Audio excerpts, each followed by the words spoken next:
চিরকুটে pension পেয়েছে।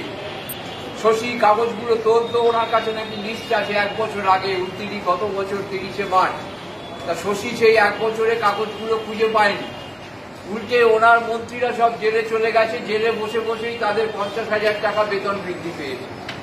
এবং উনি ঘোষণা করেছেন যে বেশ করেছি, দিয়েছি, সুযোগ পেলে আবার দেব, মানে চোরেদের টাকা দেওয়ার জন্য উনি আবার দেবেন। আর সরকারি কর্মচারীদের যে টাকা কেন্দ্রীয় সরকার দিয়ে দেয়, মনে রাখবেন আসলে রাজ্য সরকারি কর্মচারীরা কেন্দ্রীয় সরকারের কর্মচারী। কথায় কথায় বলে না যে কেন্দ্রে চলে যান, আর অফিসের যে ডেসপ্যাচ খামে কি লেখা থাকে, on India government service, on Mamata Banerjee government service লেখা থাকে না।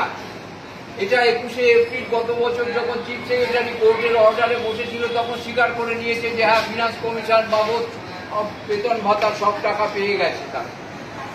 দিল্লি বঙ্গভবনে, চেন্নাইতে এই সরকারি এআইসিপিআই অনুযায়ী কেন্দ্রীয় হারে মহার্ঘ ভাতা দিচ্ছে। 2009 রোপা নিয়ে হাইকোর্টে যে মামলা হয়েছিল, সেখানে হাইকোর্টের মহামান্য বিচারকরা এটাই বলেছিল যে একই সরকারের বিচারিতা করতে পারে না। পশ্চিমবঙ্গে কর্মচারীদের একরকম, আর সেই একই সরকারের অধীনে দিল্লিতে কর্মচারীরা আরেক রকম, এটা চলতে পারে না।